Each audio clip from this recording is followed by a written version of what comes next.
Hello Vilas, welcome to ஸ்வாத்தி சமையல். இன்றைக்கி நம்ம ஒரு சூப்பரான டேஸ்டியான ஒரு ஸ்நாக் ரெசிபி தான் பண்ண போகிறோம். உருளைக்கிழங்கு போண்டா. ஸோ வாங்க இது எப்படி பண்ணுறதுன்னு பார்த்துடலாம். நம்ம இங்கே வேக வச்ச உருளைக்கிழங்கு எடுத்துருக்குறோம். இப்போ நம்ம இதை துருவி எடுத்துடலாம்.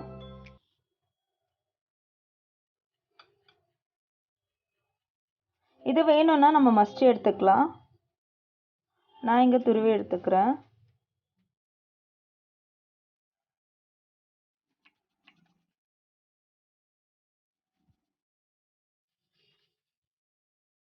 பாருங்க, நம்ம எல்லா உருளைக்கிழங்கையும் துருவி எடுத்துட்டோம்.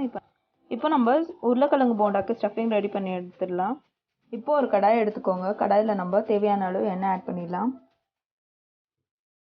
எண்ணெய் சூடானதும் கடுகு, சீரகம், கடுகு வெடிச்சதும் கட் பண்ணி வச்சிருக்கிற வெங்காயத்தை ஆட் பண்ணிடலாம். குட்டி குட்டியாக கட் பண்ணி வச்சிருக்கிற வெங்காயம் எல்லாம் நல்லா ஃப்ரை ஆயிருக்கு. இப்போ நம்ம தேவையான அளவு உப்பு ஆட் பண்ணிடலாம்.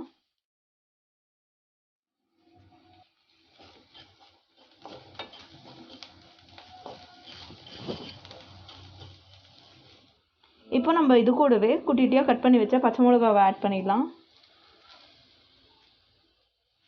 மஞ்சள் தூள்,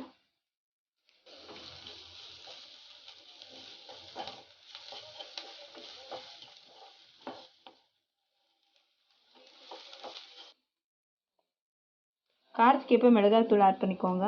நான் இங்கே 1/2 டேபிள் ஸ்பூன் போல் மிளகாய்த்தூள் ஆட் பண்ணியிருக்கிறேன்.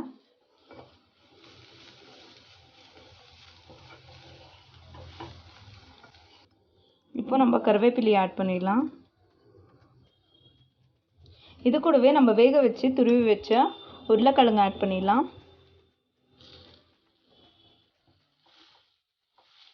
இப்போ இதை நல்லா மிக்ஸ் பண்ணிக்கோங்க. ஒன்றோட ஒன்று நல்லா மிக்ஸ் ஆகணும். நல்லா மிக்ஸ் பண்ணிக்கோங்க.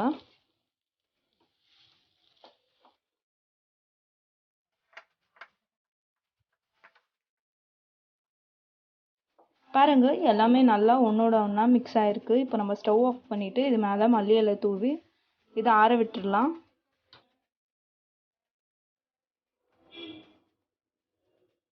இப்போ போண்டாக்கு நம்ம மாவு ரெடி பண்ணி எடுத்துடலாம்.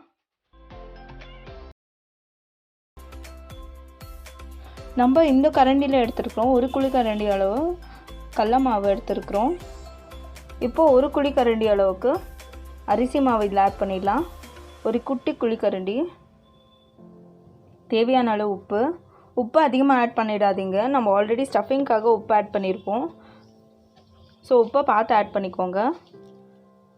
பெருங்காயத்தூள், மஞ்சள் தூள், இட்லி சோடா, காரத்துக்கேற்ப மிளகாய்த்தூள் வந்துட்டு உங்களுக்கு ஆப்ஷனல் தான். வேணும்னா ஆட் பண்ணிக்கலாம், இல்லைன்னா ஸ்கிப் பண்ணிடலாம்.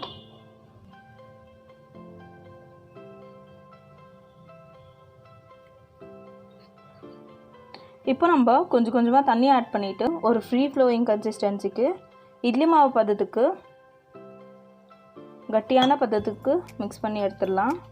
ரொம்ப கட்டியாகவும் இருக்கக்கூடாது, ரொம்ப தண்ணியாகவும் இருக்கக்கூடாது.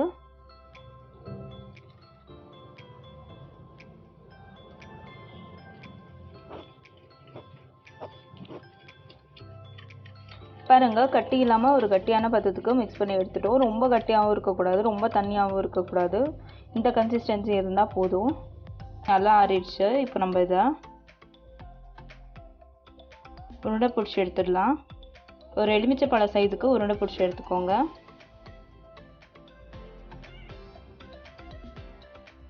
இந்த சைஸில் இருக்கட்டும்.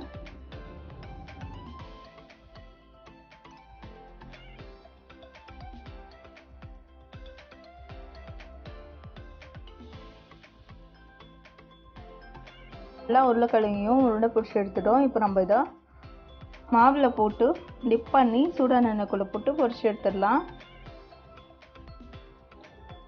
இப்போ நம்ம உருண்டை பிடிச்சி வச்சுருக்கிற உருளைக்கிழங்க மாவில் டிப் பண்ணி கோட் பண்ணி எடுக்க போகிறோம். நல்லா கோட் பண்ணி எடுத்துக்கோங்க.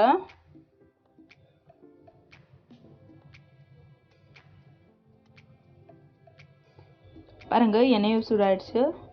இப்போ நம்ம இதை பொரிச்சு எடுத்துடலாம்.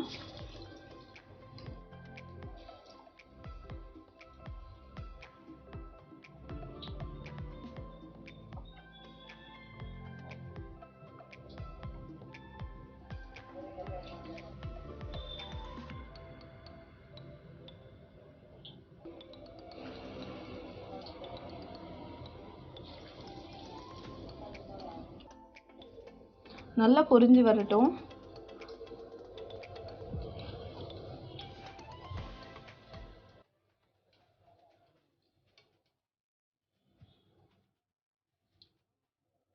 நம்ம இப்போ இதை ஒரு பக்கம் திருப்பி விட்டுடலாம். ஒரு பக்கம் நல்லா வெந்திருக்கு, இன்னொரு பக்கம் திருப்பி விட்டுடலாம்.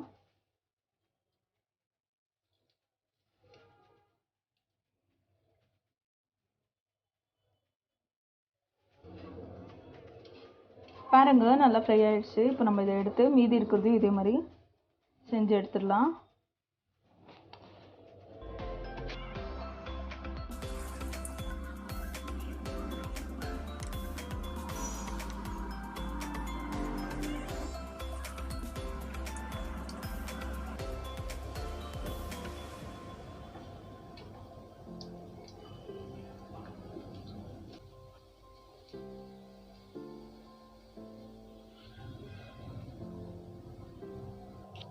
பாருங்கள் நம்ம சூப்பரான ஸ்பைசியான உருளைக்கிழங்கு போண்டா ரெடி ஆயிடுச்சு.